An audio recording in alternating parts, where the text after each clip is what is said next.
Never Let Go stars Halle Berry as a young mother in a cabin in the woods, surrounded by demons and zombies and things that go bump in the forest.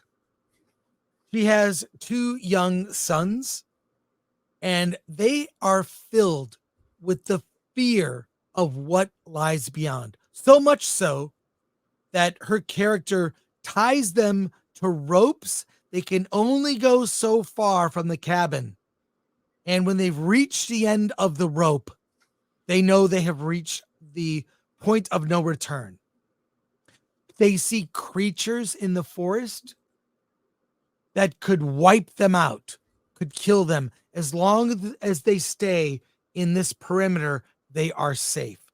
Well, of course, one of the young boys goes too far and suffers consequences. He gets injured. But mom tells them, do not go beyond this perimeter. This is a sort of a horror suspense thriller. It's just an hour and 42 minutes. And I'll just say that it has a great tone. The tone of the movie is awesome. And Halle Berry as the mother is she's very good protecting the sons. You see like through her, you see what may lurk in the woods through her eyes. But strange things are afoot when a stranger comes close to the house. To go any further would ruin it.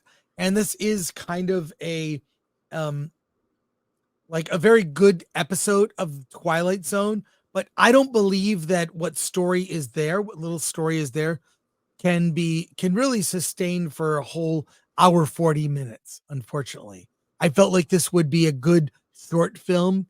It kind of disappointed me. The young boys, played by Anthony Jenkins and Percy Daggs the fourth, they're very good. The young boys, it's really, the story is really through their eyes and how they see their mother. But when everything is revealed, it's kind of a Twilight Zone episode. So while I liked the tone of the movie, I feel like this is a streaming film, not anything to write home about in terms of horror.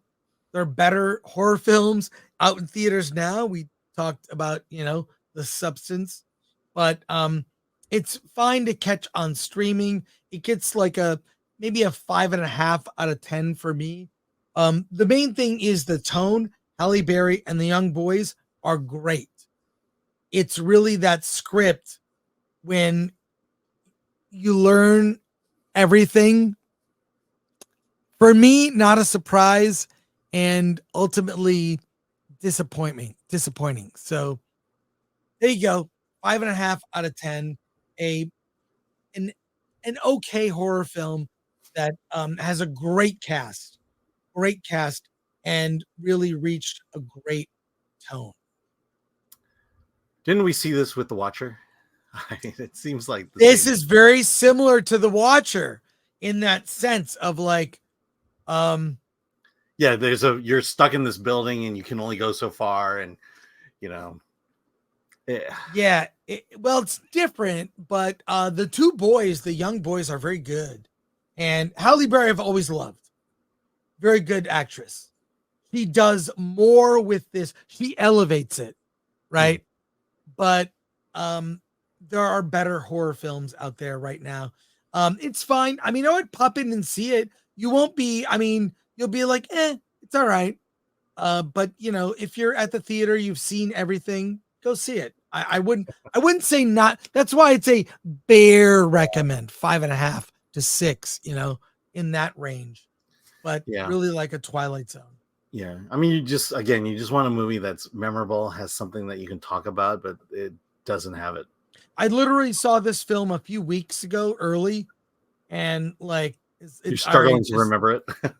Yeah, it's like, all right, well, it was okay, and moving on. So there you go. And it's just disappointing, but that's most movies. Most movies are okay. Hmm. And this is okay. The movie's okay with some really great tone from the director and really good performances by the cast. Small cast, simple concept.